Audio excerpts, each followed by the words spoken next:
A culpa é do jornalista, a culpa é da torcida, na verdade, a culpa é de quem?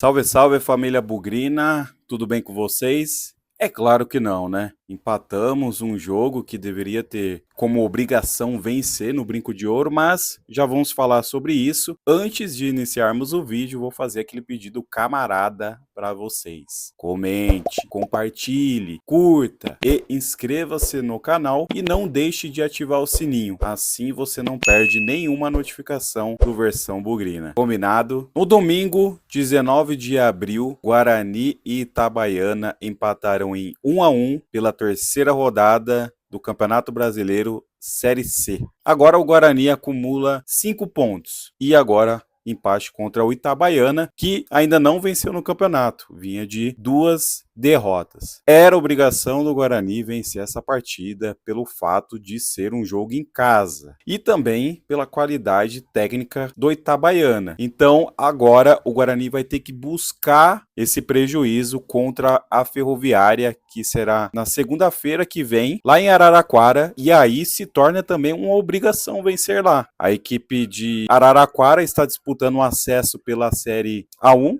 né, Série A2 para a Série A1 do Campeonato Paulista e deverá entrar com um time alternativo. Então, o Guarani precisa somar mais uma vitória no campeonato. E aí, a polêmica toda aí desse final de semana foi por conta aí das declarações do Hélio Cizenando, nosso técnico, na entrevista coletiva de pós-jogo, que botou aí uma certa culpa nos jornalistas, né, dizendo aí que faz com que a torcida jogue contra. E aí não pegou bem essa questão. Vamos lá, alguns pontos, né? O Hélio ficou chateado aí, nervoso e criticou a torcida pelas vaias no decorrer do jogo. Já estava próximo do término do segundo tempo e a torcida perdeu a paciência, começou a chamar o técnico de burro. Essa é uma coisa aí que, assim, eu acredito que vai dividir algumas pessoas, né, de opinião.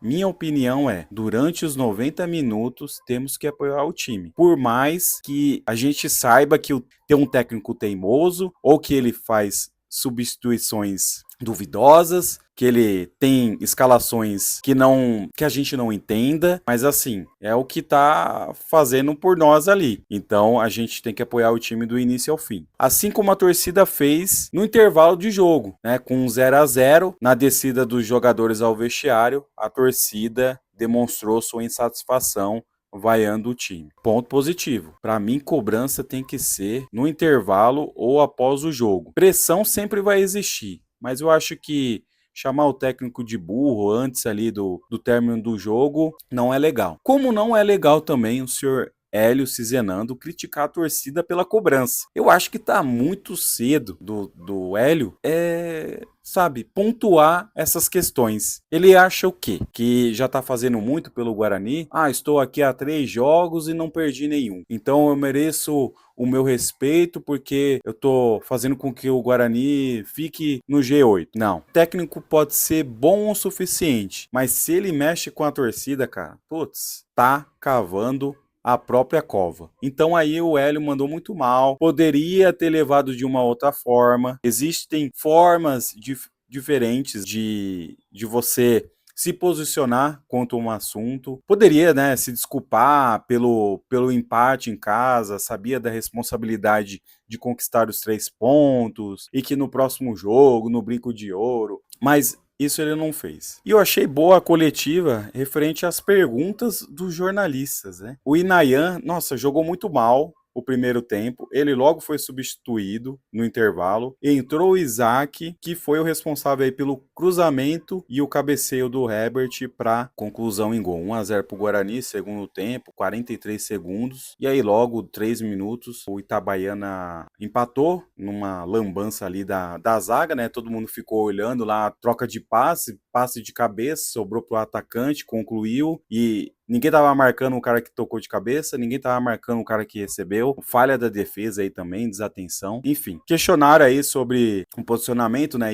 Inayan, Rafael, por que não coloca um lateral de ofício pra posição? E aí ele falou que o Rian e o Ian não estão ainda lapidados para assumir a posição. Assim como o Kevin e o Rafael Freitas. Ainda acham eles que precisam ser lapidados, precisam ser melhor treinados, que tem pontos ainda a corrigir. Então, assim, nós como torcedores sempre ficamos na esperança de que um atleta da base resolva os nossos problemas. Porém, assim, sempre o que nos entregue, referente aos moleques da base, é que os moleques entram só em final de jogo, que nem o Kevin entrou com 45 minutos no segundo tempo. O que ele vai resolver em 5 minutos? Não dá para ver nada. Então, por isso que a torcida fica cobrando, né? Ah, por que eu não coloco o Kevin? Por que eu não coloco o Ian de lateral? Então, o Hélio já nos deu um posicionamento, né? Dizendo que eles não estão preparados. Porém, que nem no caso o Luca. O Luca não fez absolutamente nada na partida. Ele não faz pivô, ele não abre espaço para os demais atacantes, sabe?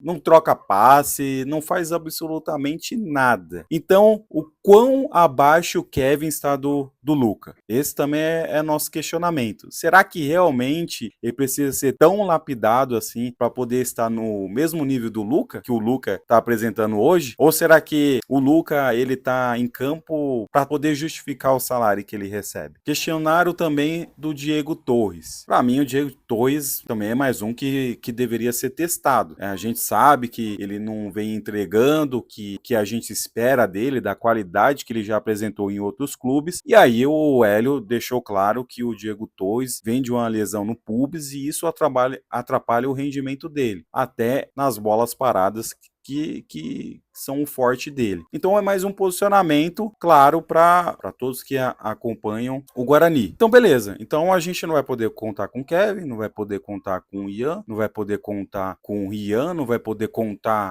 com o Diego Torres. Então isso aí tá bem posicionado pra gente, já que esse é o posicionamento. Beleza, então tá bom. Então, o Guarani não tem peças para jogar. Por isso que o Rafael tá jogando improvisado. Agora o Rafael levou o cartão amarelo, tá fora contra a Ferroviária e vamos ver aí o que o Hélio vai fazer pelo time. O Guarani até que começou bem a partida.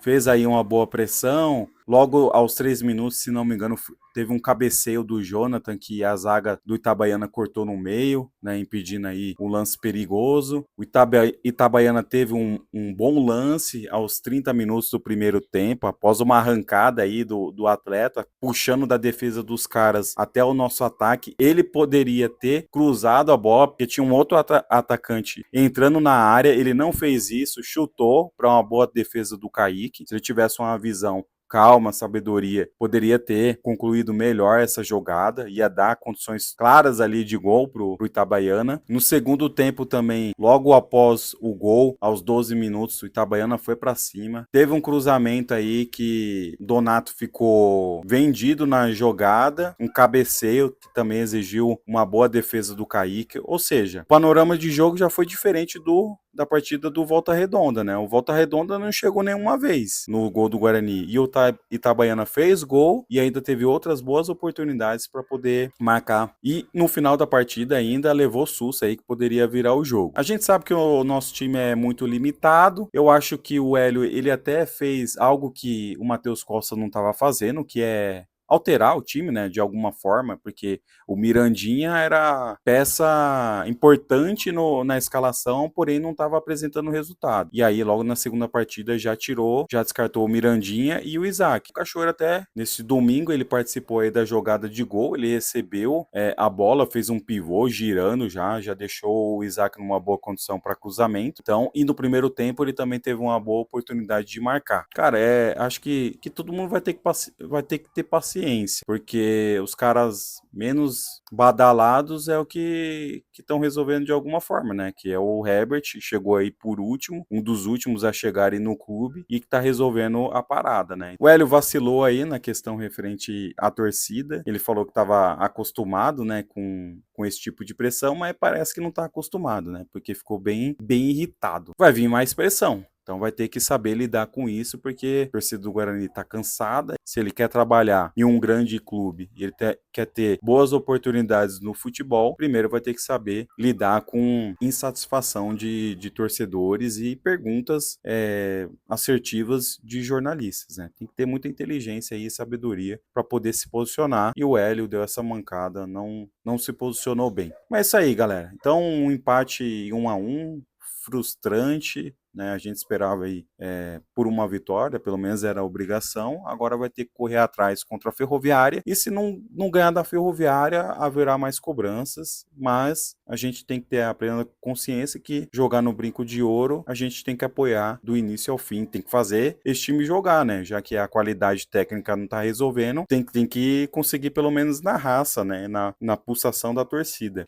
Eu sempre lembro muito bem da nossa decisão da Série A2 em 2011 lá em Piracicaba, né? Quando o jogo terminou empatado no tempo normal e na prorrogação a torcida ficou 15 minutos sem parar, cantando, incentivando para poder levar o time ao título, né? Mas é isso aí. Deixa aqui seu comentário. Fala aí sobre qual a sua visão aí sobre o Hélio, qual foi a pisada de bola dele, escalação. Deixa aí seu comentário, dá uma curtida aí, compartilha com um amigo e até segunda que vem. E agora o time vai ter mais tempo para treinar, hein? Queremos repertório.